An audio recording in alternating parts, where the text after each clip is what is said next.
Hello, my beautiful friends. So happy to see you guys. Thanks for taking the time. I know Mondays are Mondays, so hopefully this hour will make your Monday that much better. And if you're watching this recording after, hopefully it'll just make your day that much better. Okay, well, welcome to our webinar on emotional intelligence. So grateful to have you guys. I'm Ashley, and I'll go ahead and share screen now so that I can offer you up a full picture of what we're talking about today, okay? So today is on increasing emotional intelligence and decreasing our trigger response. And lordy Lou, do we all need this so much on this day and age, because I found that, at least for me and a lot of people I know, that through the experience of COVID, we all kind of like went in, we were pushed into our space to kind of retreat and reorganize and reconnect for so many different reasons. And through the process of that, it brought us into ourselves to ask a lot of very interesting questions and have some really beautiful experiences with ourselves around just reflecting and reconnecting with our values and what's really most important to us in our lives. However, now that the world is kind of reopened and we're back in the space where we're connected with all of our old triggers and really exposed to the things in our life that we were exposed to before, but now with a totally different perspective, this topic becomes, I think, more and more important for us to remember and to reconnect with. And we're human beings, so we get to feel emotions on a huge range, which is a beautiful thing, and also can be a really challenging thing if you don't know how to really work with those emotions versus letting them work you. The title of this, description of this here, EQ takes the whole cake when it comes to navigating and interacting in this interesting life that we live. Today, we will grow our skills in being able to cope, connect, and integrate into all situations of life in a more healthy way when our emotions kick up dust. Imagine having more options rather than feeling stress right at your fingertips. And the way that I teach, guys, is I love when you use the chat. So feel free to chime in, to ask questions, to kind of join into this experience. And if you have any questions that you'd like to unmute yourself and jump in, I'm totally happy to have you join me on this, just so we can make sure that this is all really hitting the spot and pertaining to the things that you need the most. So let's start. Here we are with our introductions. I am Ashley. I'm Ashley Schubert, and I have a master's trainer's degree in neuro-linguistic programming, NLP, which is how language affects our nervous system and how we interact using our language. I also teach yoga, meditation, mindfulness. I do corporately, privately, in groups, and we also here have this amazing membership, incredible community of human beings that are just so eager and hungry to do this work on a daily basis. So I actually find one of the most powerful ways to integrate change in our life is to surround ourselves with other people that have similar values with us. So that's our community, and we have such a good time. So let's start with some grounding. Obviously, if you're driving or if you're not in a place where you can do this, please feel free to just visualize it in your mind. Otherwise, I'll ask you to just find a tall seat with your eyes closed and ground your physical body. You can feel your feet or your hips grounded into the chair or the floor. Or maybe if you're, not feeling super connected to the earth, you can just kind of feel your heart center drop a little deeper into your chest and feel that sense of home. And so we'll start by just stopping. Start by stopping. Whatever it is you're doing in your world, again, even if you're driving or on the move, just stop for a sec.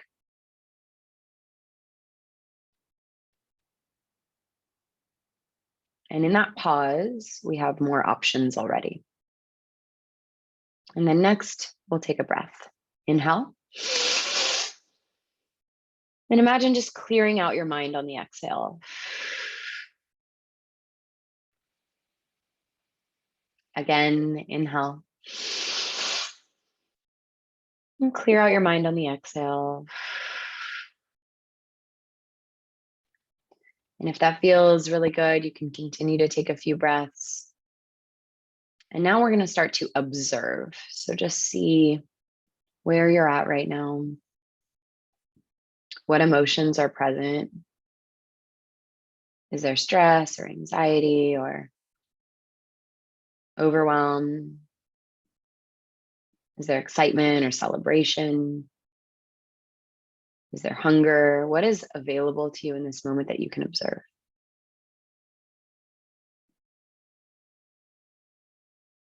And then lastly, we proceed.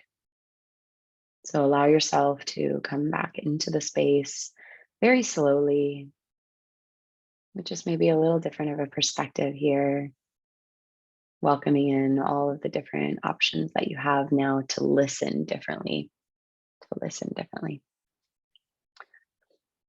And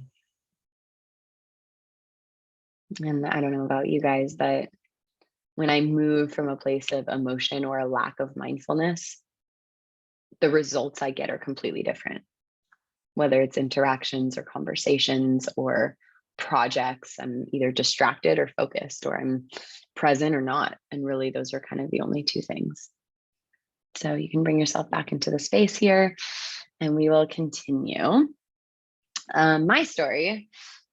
So, first of all, emotions are definitely something that I'm highly rigged with, and I'm sure you guys can all relate. Otherwise, you would be on this call.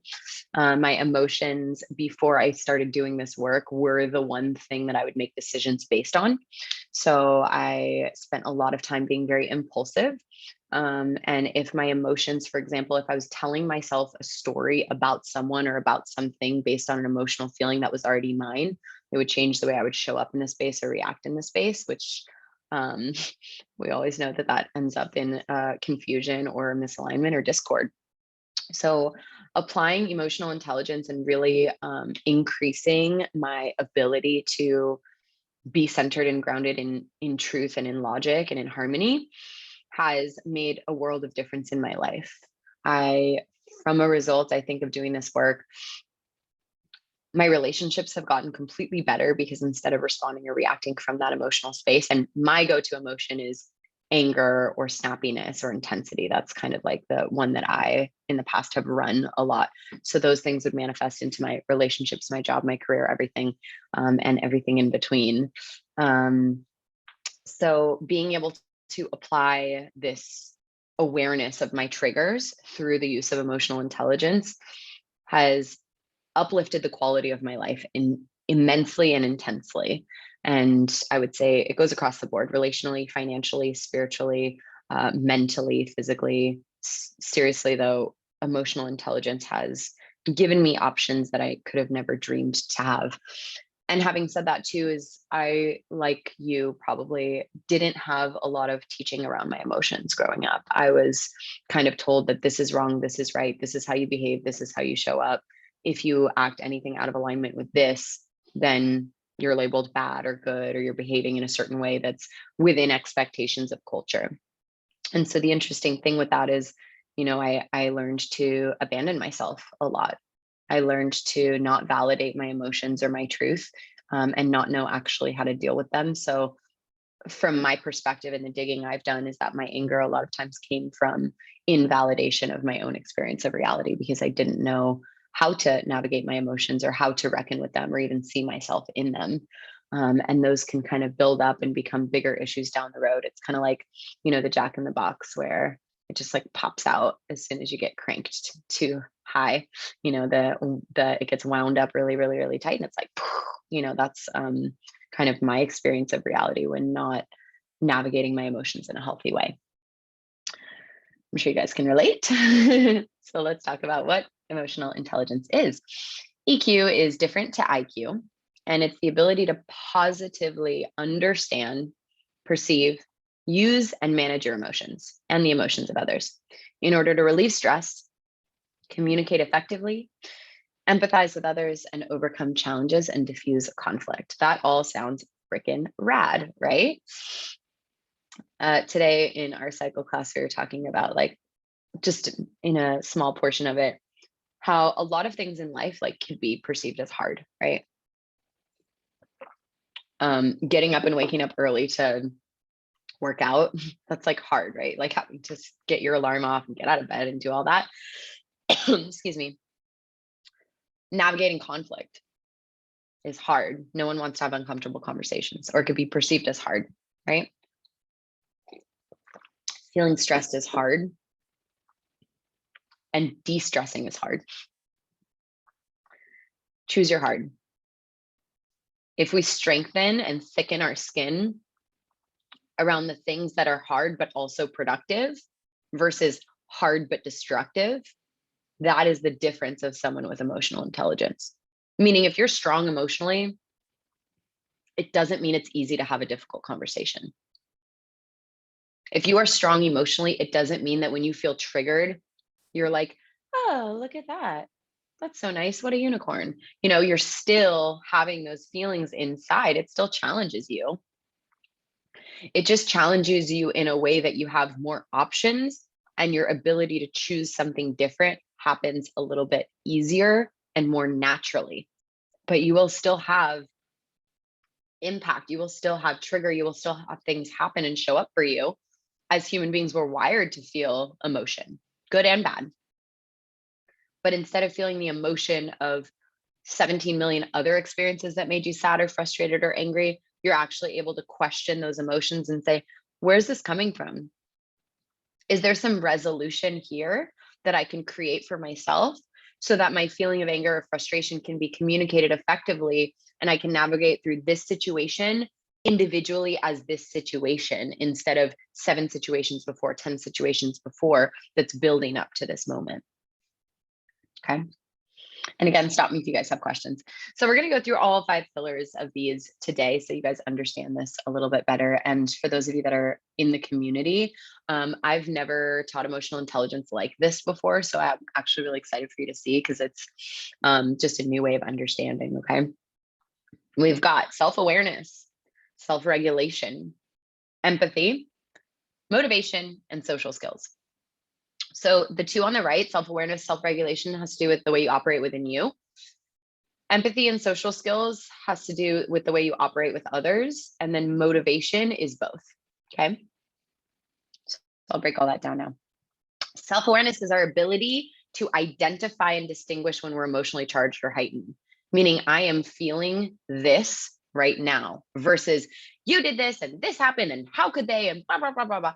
That's like the blaming. Self-awareness is I'm aware that I am charged right now. Doesn't matter what's making me charged or if it's just or unjust. I am aware that right now something is happening within me and I'm activated.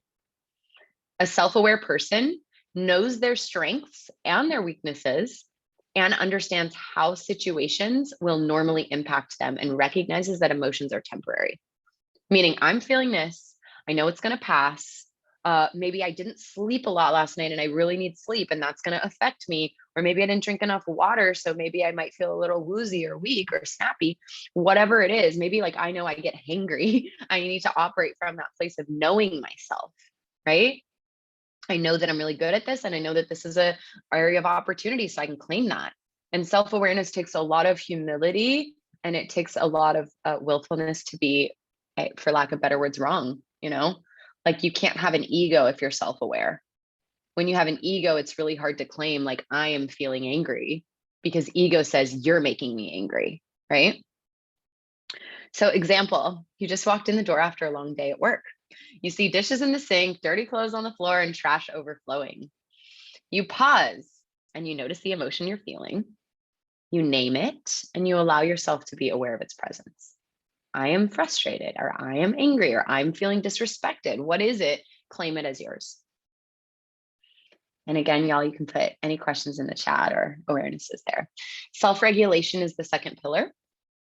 Self-regulation is the mindful choice to not react on the feeling, but instead to regulate our nervous system and self-soothe before outwardly expressing from an emotional place.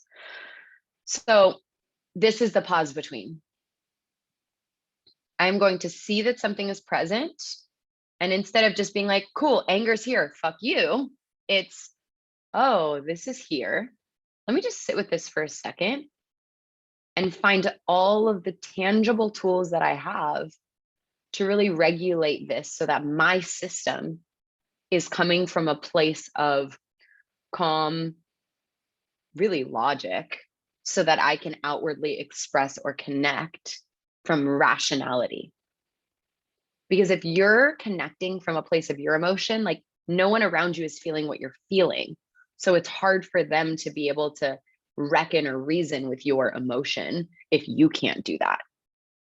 Right? So we can't expect people to understand how we're feeling when we come from a place of emotion.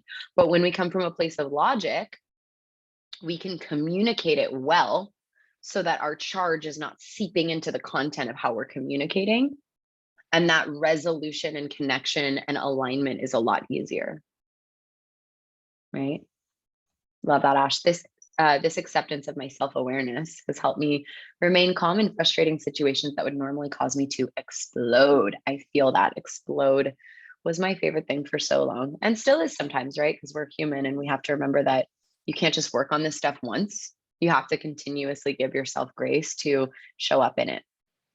Someone who can self-regulate knows how to sit with an uncomfortable emotion without action. By the way, the greatest thing to practice for this is meditation. Because when you're meditating, a lot of times you want to get up, you want to go fix the laundry, you heard something buzzing, you heard this, you're like, oh, there's a trash truck outside. Like, how do you sit and not do anything about it? Just, okay. Also, someone who can self-regulate knows how to rest and take care of themselves. Like, oh, wow, I'm at my breaking point right now. Or, oh, wow, this is something I need. And make bigger decisions after the wave of emotion is no longer present. Meaning when you're regulating, you're allowing the emotion to move past you. And then after that emotion is gone, you can say, okay, so what is it that I actually want?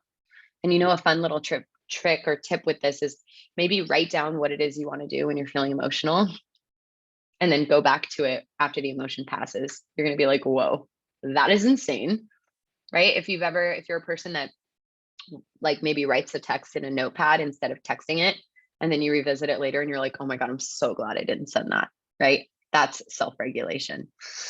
Example, you've identified frustration within yourself. And although your first urge is to storm into your partner or roommate's space and share your feelings, you instead take a deep breath. You focus on just settling into your home and you run a warm bath, right? So that's regulating yourself. Is I'm not going to go off on someone right now because of the way I'm feeling. I'm just going to pause. Oh yeah. How do you choose? How do you know if you choose to tell yourself it's fine and it doesn't matter? Avoiding and suppressing versus really feeling calm and collected when triggered once acknowledged. So what I think this means is like, how do you know the difference between saying you're fine and actually being fine? Right. And that makes total sense, right? So I think the difference is resentment. If you're feeling resentful, even if you're suppressing the emotion, if there's resentment, you're not fine yet and you still need some more time to feel the feeling. But you'll feel resentful forever if you suppress.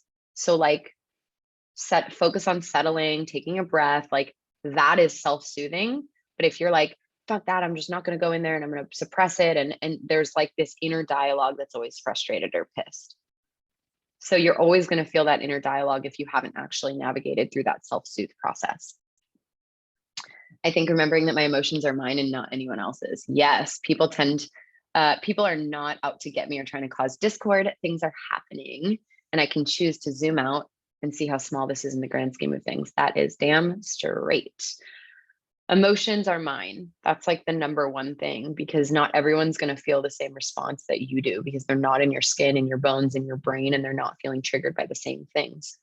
So we have this tendency as human beings to run around and act like everyone understands how we feel, that they should never push our buttons, that like if we show up in a certain way that they should already have known how to respond, blah, blah, blah.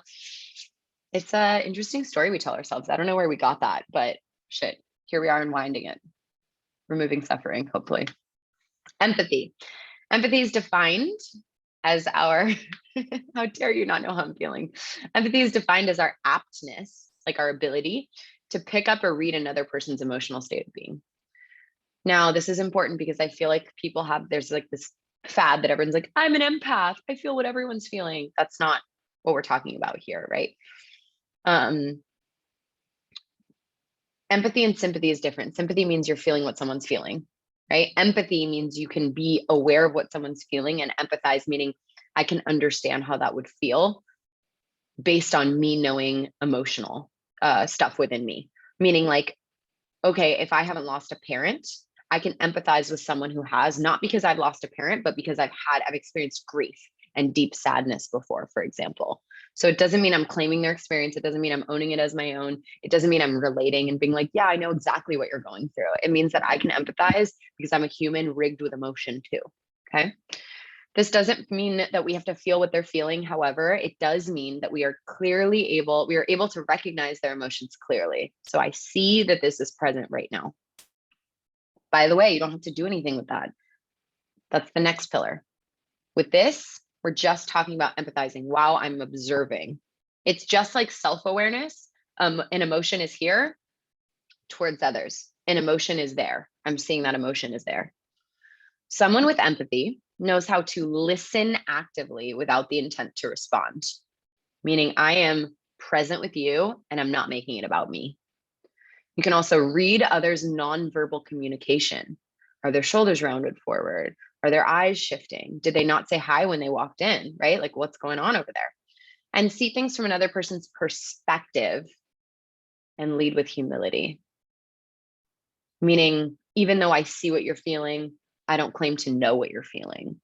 I have grace. I can hold space for you. I can be receptive and humble in this experience of reality together. Example, after you've settled, this is a fun story time, you guys. After you've settled, you notice that your partner or your roommate is in a distressed state and appears disheveled, meaning you wouldn't have seen that if you went off on them, right? You can sense their heartache. You can feel their energy in the entire home, right? And that really gets us to second guess what we're flying off the handle with sometimes. But if we don't have a pause, like where's the humanism in the way that we operate with with the reactiveness, without being in check with our emotions? It's like pain fighting with pain, and that's really hard. Social skills. Social skills embody how we act in response to the environment that we are in, along with the energy, tone, language, and behaviors that we present based on the emotional state and condition of others. So remember, we had self-awareness, self-regulation, then empathy, which is like others' awareness. Now we have social skills, which is like self-regulation, but for others. How are we interacting in a space when we've already taken the temperature of the room and seen what's there? What's going on in here? And how am I going to show up in response to it? Right? Maybe you walk into a room and the energy feels super dense. So you're going to walk in and like blast some freaking music or open up TikTok and start scrolling with your volume up. Like, no, right? So what is the social skill you're going to use in an environment by zooming out and just watching? Someone with strong social skills knows when and how to respond based on the person or factors present. They avoid gossip or low vibrational language or activities involving or about others and can master their state. There's a lot there, so I kind of want to pick this apart a little bit. When and how to respond, timing is everything, right? For example, I love using this example because I know Chad's on here. Chad and I have different biorhythms, meaning I love waking up in the morning and like cleaning and doing things. He opens his eyes and he needs time in the morning. And so in the past, I would be like, hey, by the way, we need to take care of this and this and this and that. And he's like, dude, it's the first thing in the morning. And I'm like, but why not? Right. So that was lack of social skills on my part, is wanting to just like get everything done in a time that's like not the right time. And that's part of social skills of like, how do we show up in that? Or if someone's feeling triggered, that's not the time to talk to them about something else that would trigger them even more, right? Giving somebody some space. And then avoiding gossip, low vibrational language, activities about others. That's part of growing your emotional intelligence, is I'm not going to sit here and partake in something that, challenges me. Yes, there's Chad. I need meditation and then coffee. There's a step-by-step process before other things can happen. And I fully respect that. Okay, example. You clear your schedule and soften into yourself as you prepare to hold space. Knowing that this person responds well to your support, you kindly place your hand on their shoulder and offer present eye contact. Then you ask them if there's anything you can do to support them. So, right, we've observed, we walked in, we felt our feelings about the situation, we decided to take care of our emotional state. Then we noticed something's up here. And then we said, okay, how am I going to respond to this? I'm going to be soft and gentle. I'm going to show up. I'm going to be present. I'm going to offer myself in a kind, loving way. Meaning I'm putting my emotional needs to the side just for a moment, not suppressing, but compartmentalizing so I can be present, because I know that if I say how this made me feel in this moment, it's not going to land. It's not going to be effective.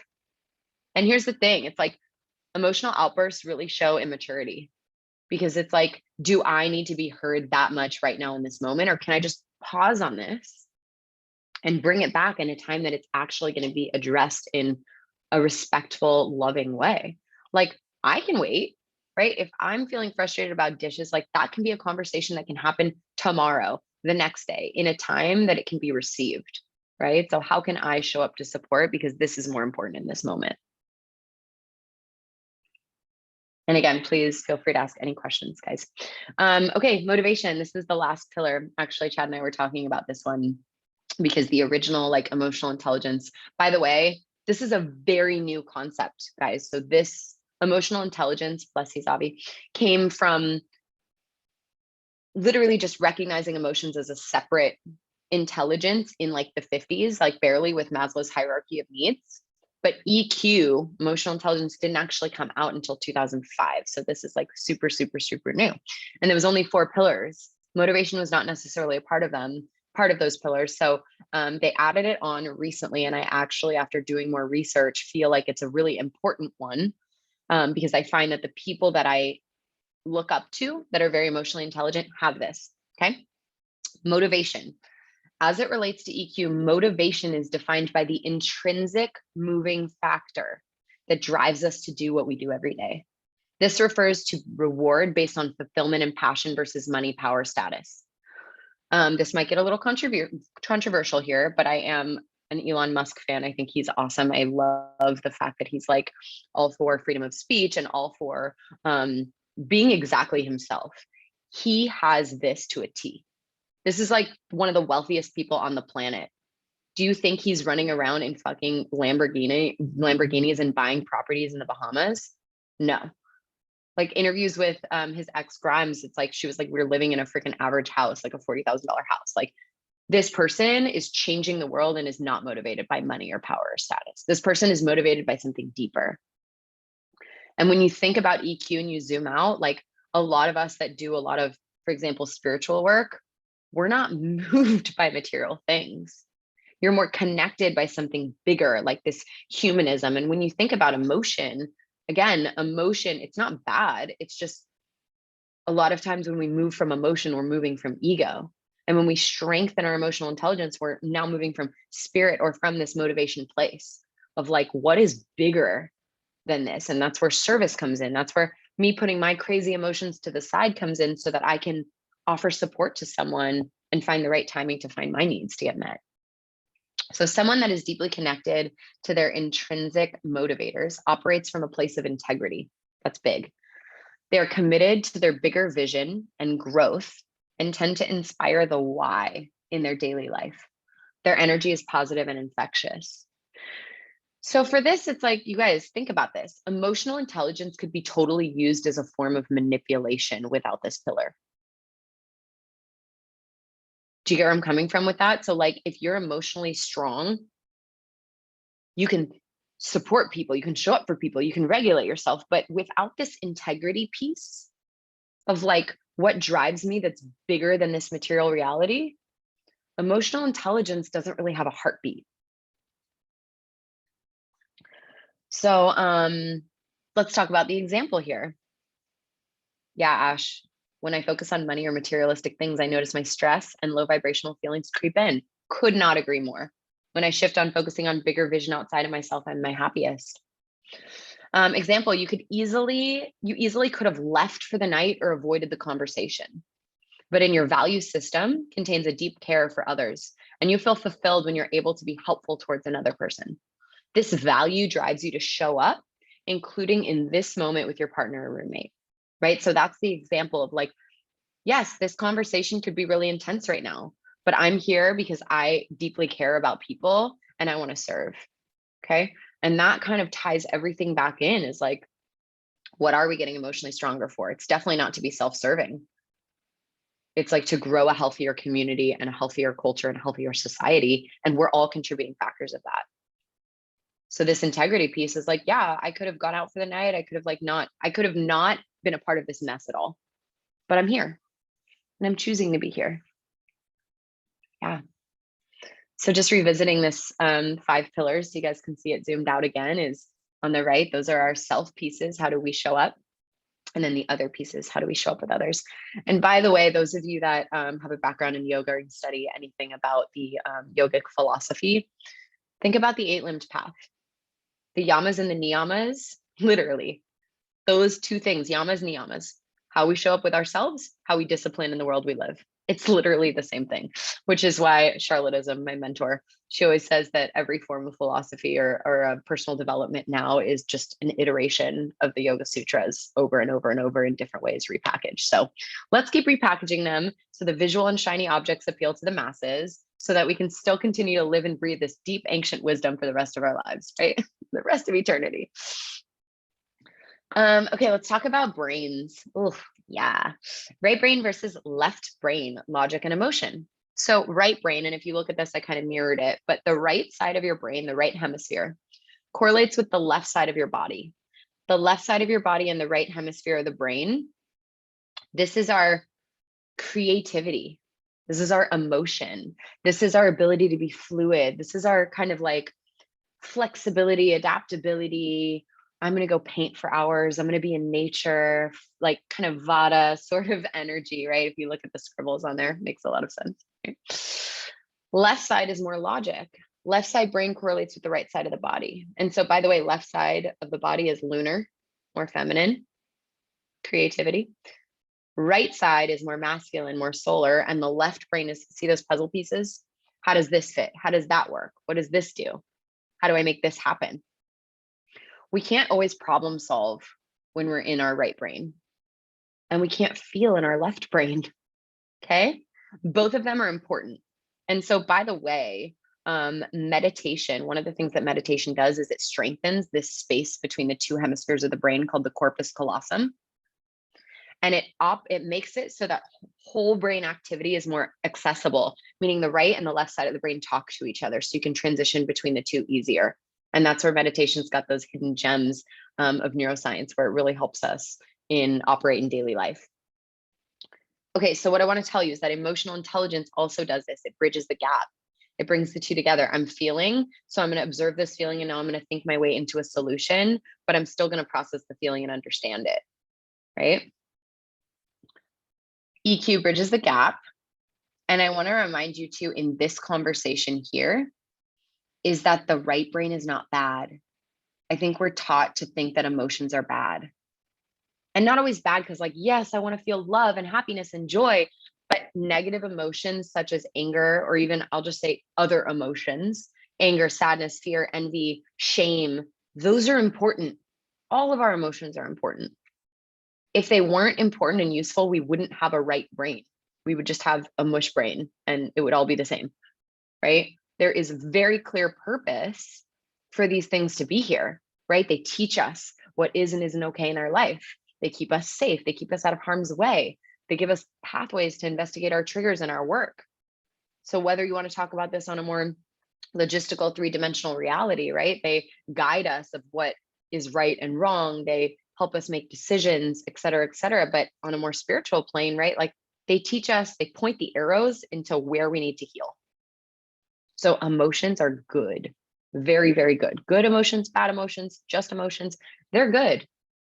It's just we're wanting to use them to strengthen instead of allow them to determine our reality. Like I'm operating out of them. No, I'm using them to strengthen myself. Thinking before reacting. This is a big one. Emotionally intelligent people know that emotions can be powerful, but also temporary. When a highly charged emotional event happens, being angry with a coworker, triggered by something a partner says, hurt by the tone a friend uses, the emotionally intelligent response would be to take some time before responding. This allows everyone to calm their emotions and think more rationally about all factors surrounding the argument. I would say that this is the one thing that is the difference that makes the difference, because no matter how emotionally intelligent you are and how much you've worked through your stuff, I don't know one person that has mastered the ability to instantly respond with super intellectual responses, right? There is stimulation that happens. So the way that our brains work is that our nervous system takes in reality through our senses. So something we hear, something we see, something we smell, right? Something we taste, something we touch. And that means you hear a song that reminds you of your ex, your nervous system's going off, right? Maybe you see a text that really upset you, that someone said something that dysregulated you, right? Your nervous system's going off. All of your senses are taking in things. Maybe you smell like something that reminds you of your grandma. Your nervous system is activated. So it's like, wow, I'm noticing this through the senses. It happens in an instant that your nerves take that impulse into your brainstem and where your amygdala is, and it decides to feel the emotions related to that. Then it goes up to your frontal lobe, and that's where logic is. So it is really challenging to go bypass the emotions straight to the frontal lobe to actually make those decisions. So what the pause does is it gives you a little bit of space with that information to say, oh, wow, I'm noticing this. Oh, I'm literally smelling lemongrass in my essential oil diffuser. That reminds me of my Thailand trip. Oh my God, I miss Thailand so much. Oh, now I'm feeling sad because I haven't been able to go in 3 years. And now all of a sudden the stories are gone and then I'm feeling something, right? There's so much there in the pause because then I can have a little bit of reckoning with my experience of reality there, right? A little bit of reckoning. Indications of a high IQ. These are tough, but these are great. Ability to accept criticism and responsibility. Again, not really taught this a lot. When someone tells us we're doing something wrong, no matter how they say it, often the first instinct is to defend. High EQ, emotional intelligence, is, wow, maybe that person actually is trying to help me. Maybe this is in my blind spot. If I'm feeling emotionally charged by this, there could be something here for me to grow with. Wow, it takes a while to rewire to that first, and then accept responsibility, like, oh, maybe I just did something that hurt someone. Whew, I should really pause and see that and be accountable to that and not make myself wrong. Obviously, my intention is not to hurt someone. So let me take responsibility for it because I'm not wrong. I'm just growing, right? Being able to move on after a mistake, not beating yourself up. Oh my God, I can't believe I did that. That was so sucky. I could have said something different. Whew, yeah. Being able to say no when you need to. I always have this great example with Jules because she's works on this a lot around me being like, oh, she was sick a few weeks ago and she was supposed to lead meditation and she wasn't in class and blah, blah, blah. So I texted her, I'm like, hey, like, do you need me to lead meditation for you? Like, you can barely talk. She's like, it's okay. I can just do it and mouth breathe. And I'm like, okay, like that doesn't sound good. How are you going to hold space for others if you're not feeling well? She's like, you're right. I need to ask for what I need. Can you please lead meditation for me? It's like, okay. So saying no can be really difficult because we're so consumed by pleasing someone or by not rocking the boat, or we're unable to deal with what no means for someone else. So we sacrifice what no means for us. Being able to share your feelings with others. Oh yeah, this is a big one. And I have some scripts for you guys later on in this webinar that will be helpful for this, but so often we're busy focused on the issue or the problem instead of how it's making us feel. And a lot of times sharing how we feel is the difference that makes the difference to bridge a gap in human connection and feel heard, seen, and understood and create that solution together. Being able to solve problems in ways that work for everyone, meaning you're not just in it for yourself. That's the motivation pillar, right? You want everyone to win. If you can find solutions that are win, win, win, win, win, it's so much better than win, lose. Even if it's win a little bit or win a medium amount versus you win a lot and someone else loses. You're willing to compromise on that because you want everyone to win. Being able to solve problems. Oh, having empathy for other people. You know, this is, I see you. I'm aware that you're feeling this. Having great listening skills. Knowing why you do the things you do. That's really rooted in core values. And not being judgmental of others. As we know, when we judge others, it's a reflection of how we're judging ourselves. So anytime you're feeling like, oh, how did they do that? Why did they do this? It's because whatever's going on underneath the surface for you can be examined deeper. Bird's eye lens. I love these lists, you guys, because the first time I read them, I felt so personally attacked. I was like, oh, okay, I need to work on this a little. Let's talk about low IQ first. Okay, aggressive, demanding, egotistical, bossy, confrontational, easily distracted, glib, selfish, poor listener, impulsive, resistant to change, not being adaptable, passive, unresponsive, slow, stubborn, critical, picky, fussy, hard to please, or perfectionistic. So maybe if you want to write down a few of those that hit, or when you read them, you're like, oh, like I did, feel free, because those are your opportunities to kind of work on that. And there's so many ways you can, right? Like easily distracted. Okay, I'm going to create time management skills where I can focus. Or critical, how can I be more gentle with myself? Because I know I'm hard on myself, not just others. High IQ, assertive, right? Not aggressive, very different.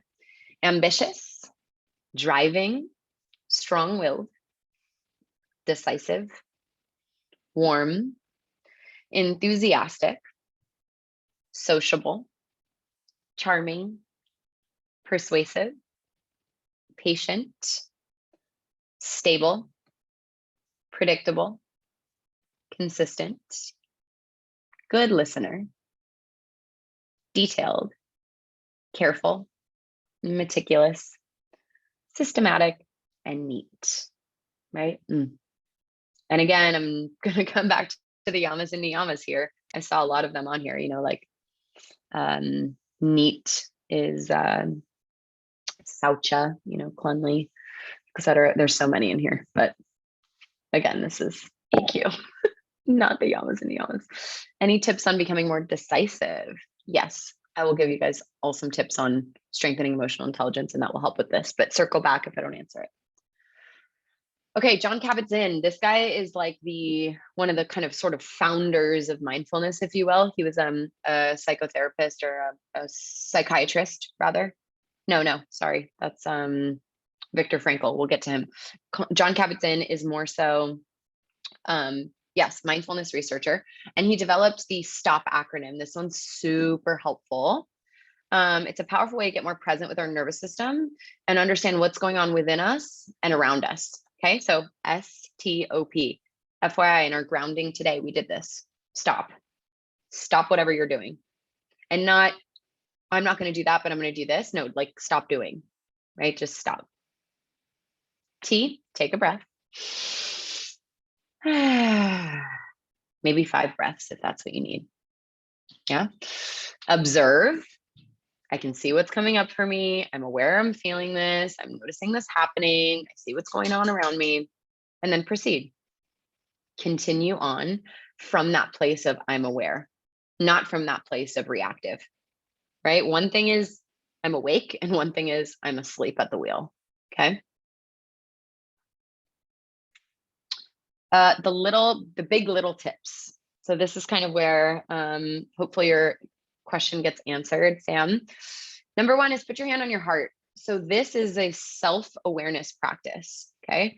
So this is, first of all, hand on the heart means I'm connecting with my heart space, meaning I'm more in my feeling and I'm less in my thinking. It's like simple. Okay, I'm feeling emotional, right there. And not emotional like, oh, I'm emotional train wreck. No, like I feel emotion present, boom, right there. That gives you access to understanding what the emotion is, no matter what it is. And a willfulness to observe yourself, okay? Then the second is shift your focus put space in between. This is kind of a self-regulation tip, meaning I'm going to move my focus from this conversation, whether it's having a pause, like, hey, I can't talk about this right now, or I'm driving and I'm freaking pissed because someone cut me off. I'm gonna actually like turn on some freaking kirtan chanting or something, like my favorite song, and just like move my energy a little bit. Or someone was rude to you at the coffee shop or whatever, and then you're making it about them and how could they, and or someone didn't text you back. Like, okay, we're going to shift our focus and actually think about something else right now, just to put a little space between stimulation and response. And that's kind of how you regulate a bit. Questions. So many empowering questions you can ask yourself, but the one I love is, what is coming up for me right now? It puts you accountable to your emotions. As Ash said earlier, around my emotions are mine. What is coming up for me? And what's deeper than this moment? Because I guarantee you, whatever you're feeling, if it's really emotionally charged, it's not just about this moment. There's something else embedded in there, and you can't really get to that something else unless you give yourself a chance to, unless you give yourself the grace, the time, the zooming out, and the questioning and the curiosity over defensiveness, right? I'm wondering about this. And then your STOP acronym. Stop, take a breath, observe, and proceed. And that happens right there in an instant. You can do that. You can regulate in an instant. It's very doable. And the reason why most of these tips right here, guys, are self-related is because it starts with you. If you make it about someone else, you're constantly going to be in that outward experience instead of the inward experience, because the inward experience changes the outward experience. If you're hysterical, it's historical. Yes, girl. I love that. That'll be our next merch release. Okay. 5, 4, 3, 2, 1 grounding exercise. I'm sure you guys have seen this before, but if you haven't, this is a really great way to navigate through anxiety in the moment, or again, an overwhelm of emotion. If you're like, I need to operate right now and I'm feeling all kinds of things. Pause, right? We always have to pause to do this. 5 things you can see: my lamp, my water bottle, the floor, the charger, my pen, right? Like 5 things. You actually name them. I'm seeing this and it's right there. I'm seeing this and it's right there. Then 4 things you can touch: the fabric of my shirt, the wood on my desk, the warmth of this candle, the feeling of my socks. Like what are 4 things that you can touch? 3 things I can hear: a little buzzing from my computer, little airplane overhead, and there's a bird far in the distance, but I have to reach my ears to go find that. So that means all of a sudden I'm present. If you asked me, what are the things I can hear 5 minutes ago, it would have been harder. But I'm in this state where I'm looking for my senses. 2 things I can smell, rather. The lemongrass. I've got a grapefruit candle and my coffee. It's right here. I can smell that, right? Yeah, okay, I'm aware, I'm in my body. And then what can I taste in my mouth? What's the taste? Probably a little bit of nothing, undescribable, but I'm aware, I'm present. Here's really great. And if you guys want these scripts, I can always send them in a screenshot, or you can even take a screenshot right now on your computer. Scripts for pausing. And this is specifically if you're in an interaction with someone else and you don't have the ability to be emotionally intelligent in that moment. You're like, I'm out of resources. I'm not resourced. I'm not equipped. I don't have access right now. Number 1, can we please pause for a moment? I'm feeling emotionally charged, and I know that I'm not my best self when I'm in this state. I would love to reconnect at X time. Give a time, meaning that gives reliability that this is important to you, so that I have space to calm down. This will support me in protecting our relationship. Okay, like I want to have this conversation with you and I suck right now and I need some help. Can we just pause, right? There's a lot of humility in that. Second one is, would it be okay if I just take a beat with this? I'm feeling overwhelmed, and when I make decisions from this place, they aren't often aligned with my true intentions. Meaning like, I want to do good with you right now. I want us to come to a place that really works, but I don't really have the bandwidth, you know? And then the last one here, I'm currently feeling blank. This is vulnerably sharing, right? We talked about emotional, intelligent people know how to share. My intention is to share vulnerably so we can connect on a more human level. My emotions aren't your fault or your responsibility. And my need is to receive patience and grace from you so I have the opportunity to become more resourced for us. Yeah. Yes, yes, yes, yes. Questions about that?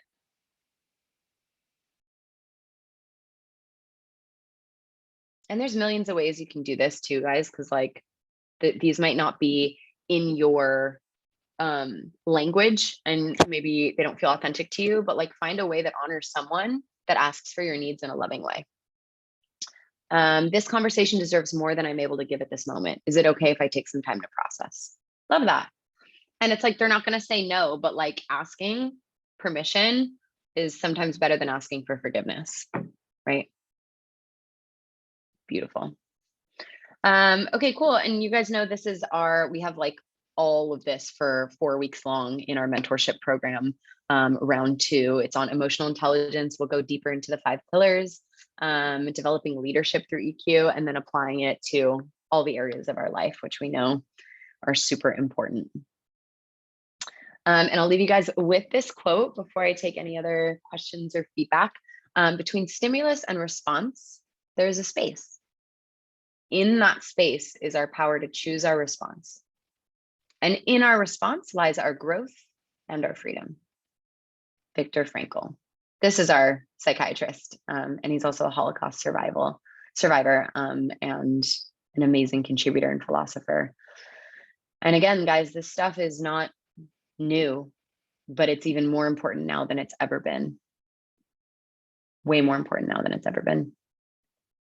So luckily, we have a little extra time. If you have any questions or anything that you would like support on, I'm happy to answer or take in any thoughts that you have on this.